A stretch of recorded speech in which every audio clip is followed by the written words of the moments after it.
Hello everybody and welcome to another video. Today we're going to be checking out a cheeky little game known as Freak Out, also known as Stretch Panic if you happen to be from the US, or under its Japanese name of Hippa Linda.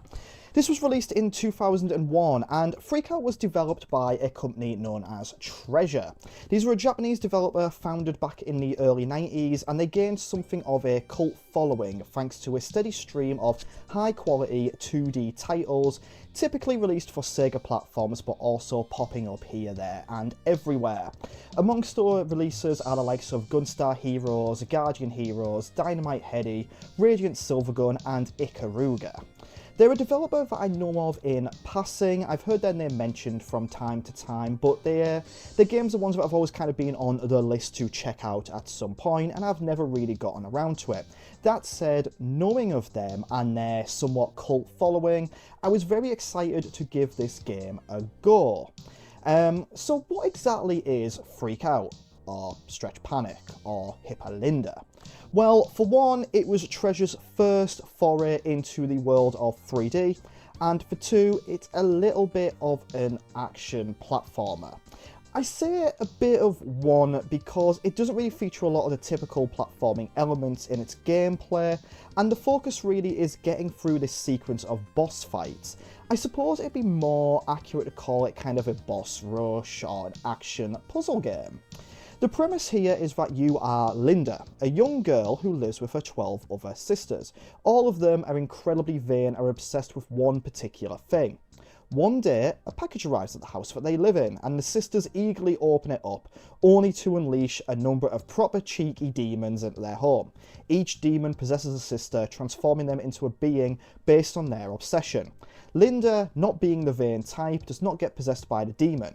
Instead, it's only her scarf, which was a gift from her father, and it's a gift that she absolutely cherishes. That's the element that gets possessed, and it's given the power to stretch and warp like the world itself. Using this new power, she sets about freeing her sisters from the clutches of their demons. It is, as you will see when we play it, quite the unique title. It's one that I actually hadn't heard of until my girlfriend brought it to my attention. She was back in her hometown visiting family and in a CEX when she found the game, and she remembered watching the Game Grumps play it many years ago and thought it would be one that I would be interested in. She picked it up, and of course, given the above that I've mentioned and the developer and the weird concept, she was absolutely right. So, before we begin playing it, you might be wondering, why does the game have 3 different names? The truth is, I wasn't actually able to find this out. I know they changed it from the Japanese name because the direct translation would be Pull Linda, which doesn't really sound right, and I suppose trying to sell a game called Hippa Linda back in 2001 might have been quite a tough prospect to publishers. As for why one region called it Freak Out and the other called it Stretch Panic, well, it looks like each region had a different publisher, so my assumption is that whoever had the rights to it in those regions just put it out under the name that they preferred. I personally actually kind of prefer the name Stretch Panic. It tells you a little bit more about the main mechanic of the game, whereas Freak Out sounds a little bit too generic, but that's just me personally. And the final thing before we actually delve in, how did this game do? Did it follow in the footsteps of Treasure's previous works and garner high praise? Well, unfortunately not really. It kind of sits in the mid-60s on Metacritic, and the scores really do vary. You get a solid 8 out of 10 from some outlets and 3 out of 10 from other outlets. The critics here really enjoyed the originality and the visuals of the game. Others really went in and critiqued the controls and fairly repetitive nature of it. So it's quite the mixed bag, which always makes me keener to try it out. I always find myself pulled in when these responses can be quite varied, and I genuinely don't know what to expect. So all of that said, let's finally delve in. First up, we get this really lovely animated intro, which kind of sets up the premise of the game. We see Linda making her way back home with this massive stack of boxes. A vehicle zooms past her, sending everything flying. A moment later, we see this box in a room adorned with the same weird logo that was on the side of the vehicle. The box is opened, revealing a strange looking door, and then each of the sisters are caught and pulled through it. At the same time, we see a demon possessing Linda's scarf. I really enjoyed this intro. We get to see a little bit of the visual style of the game, and I'm a huge fan of the visuals here. It has this mischievous edge to it. It's quite striking, and there's no dialogue in the cutscene, but it is fairly simple to follow. Scene is done, and we're popped into the main room, which serves as a hub world for it. Here you'll be able to save your game. There is a bell that takes you to something called the Museum of Agony, where you can kind of view enemies defeated, the profiles of the sisters, and a little bit of other information. And then you have the doors leading to each of the game's levels. At the bottom, we can also see that we have 0 points. So it's time to get into how this game plays. Freak Out is divided into 2 types of level, an EX level and a sister level. The aim is to build up your points in the EX levels, unlock the doors to the sister levels, and defeat the sisters. Points gained can be used to unlock the doors, but also you'll need points to pull off a particular attack to properly defeat the sister.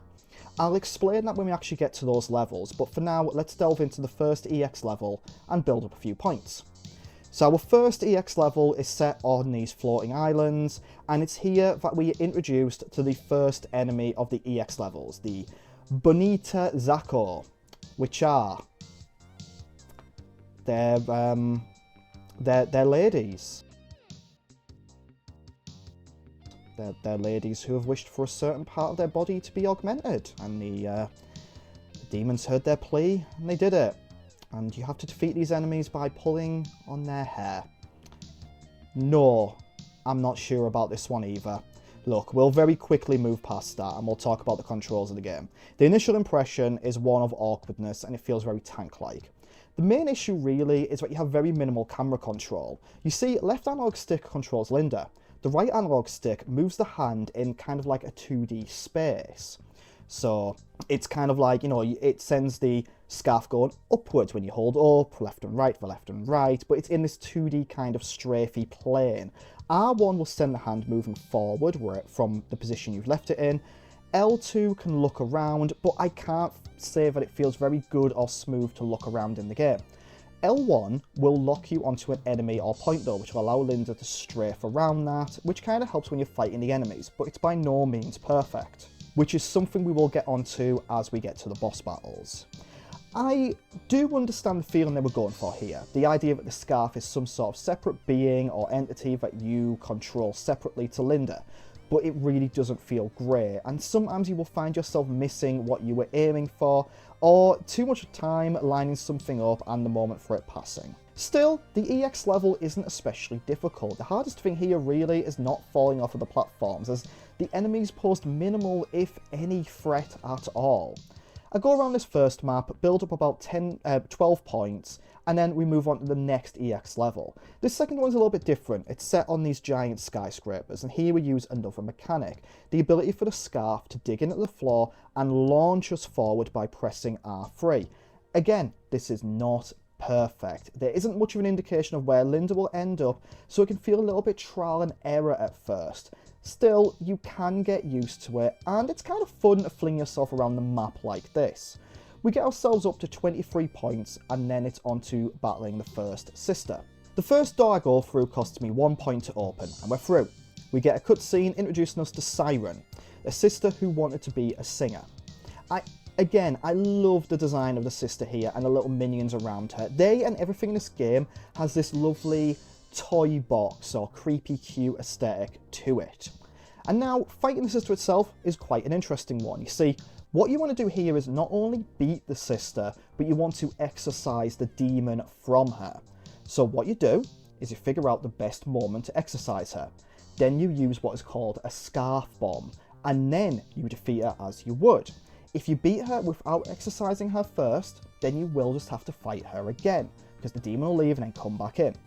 To do the scarf bomb, you have to lock onto a point, reach forward with the scarf, grab it, then you click in both analog sticks, and 2 hands will reach out and grab onto the point. When they do this, you wiggle both the sticks until an explosion happens. If you are successful, you'll see the demon exercise and it'll start following you around the map.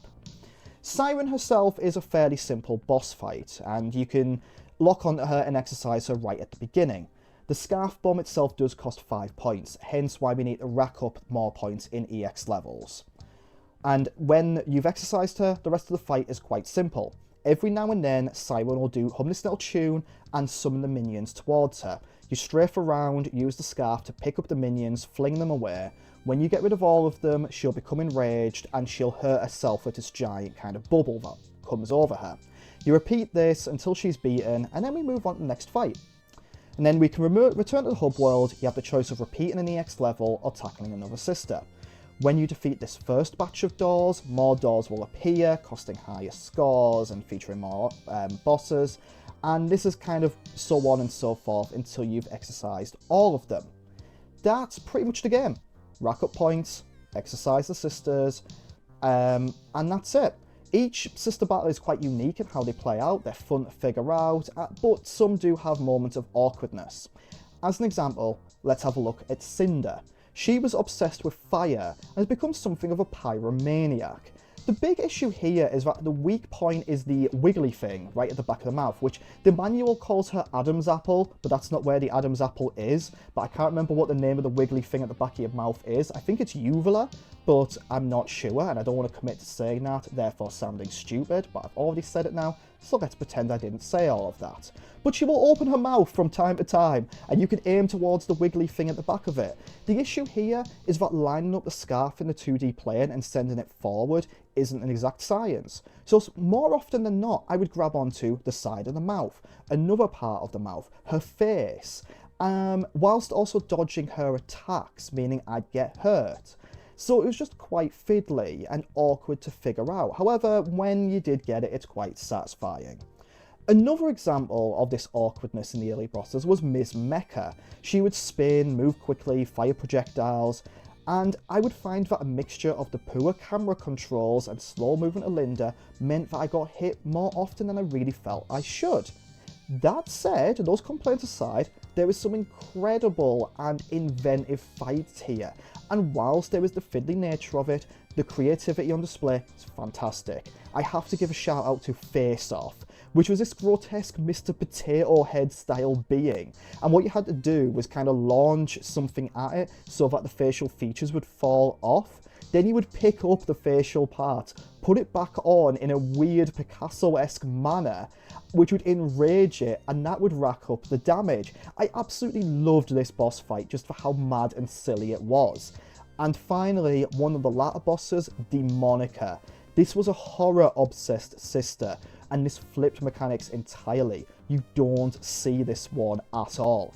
Instead, what you do here is you are trapped in this room with all these different doors and entrances, and you have to prevent her from entering the room.